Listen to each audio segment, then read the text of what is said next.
Well, it's 2 days after the election, and yesterday I had a really hard time trying to pinpoint why I don't think I've ever felt more heartbroken and hopeless as I do now. There have been a lot of times in my life when I've been disappointed, when I've been depressed, when I've been angry, but I have never felt these things to the depth that I felt yesterday. But I gave it some thought, and I think I figured it out. The reason I'm so heartbroken, destroyed, and absolutely disgusted with the results of this election is that it invalidates everything I have ever been taught about how I should live my life and everything I've tried to teach my kids.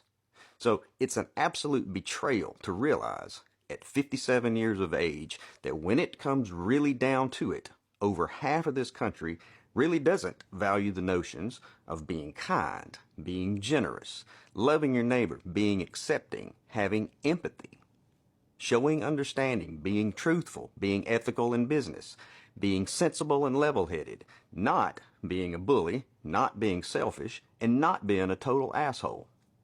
And because I've been taught these things my entire life, it's really easy for me to see that Donald Trump is a vile and despicable human being.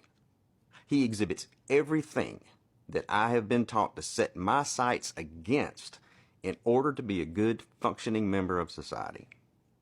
But now, over half our country supports this person and believes that he's the one who's going to make America great. Well, hey, here's a secret. Someone who has worked so hard at sowing discord is never going to do anything to unite us. That's his big lie, because he doesn't benefit from Americans coming together. He and all the Tucker Carlsons and Alex Jones out there, they profit from the rage that they're able to manufacture. So don't tell me it's okay if we disagree, as if this is akin to our individual preferences for wine or toilet paper. This is not a simple disagreement. This is you telling me that the values I've held dear my entire life have no meaning or place in the real world. This is you telling me that I should be shrewd, deceptive, cruel, and intolerant.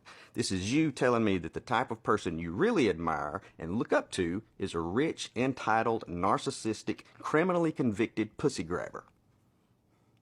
And if you're one of those guys out there that likes Trump because, well, he says what's on his mind, he tells it like he sees it, he doesn't have a filter. Yeah, sometimes you need a filter. There was a time, not that long ago, when being an asshole wasn't cool. If you were a shitty person, you just kept a lot of that to yourself, and society was all the better for it. But now it's all, let's make America great again. And what I'd like to know is, what specific time in American history are you talking about? What year exactly? Because for a lot of folks, this right now, this current time in American history is the greatest. And you know that. And for some reason, you don't like it. It's like this crazy idea that giving certain rights to someone else somehow takes some of yours away. Or are you just pissed that you're not special anymore? And so you can feel special again, you'll be more than happy to drag us all back 70 years when our black brothers and sisters had to drink from separate water fountains, or back when if you were non-straight, you had to stay in the closet. Personally, I'd like to go back to a time when assholes had to stay in the closet. And don't tell me, oh, don't be stupid. You're getting it all wrong. It's really about none of that. It's really about the economy. As if that excuses the behavior. You're willing to overlook all the other fascist rhetoric because all that's doing is showing your wives and your daughters and minorities and LGBTQ and other marginalized groups that you're completely willing to throw them under the bus as long as you can save 5 cents a gallon on gasoline. Did your stock portfolio get a bump yesterday? Well, good for you. Maybe you can sit offshore on your new boat and watch this country burn to the ground. The reality is that as a country, we had the opportunity to take the high road, to stand for something higher than our basest instincts, to stand for equality and fairness, to stand for the overall good of everyone. but over half of y'all kept us from taking it. And the whole world was watching. And you know who else was watching? Your non-white friends, your non-straight friends, your wives, your kids, your daughters. So to anyone who actually does claim to value those higher ideals, you know, the ones I mentioned earlier, the ones we were taught as kids in Sunday school. Yeah, Christians, remember Sunday school?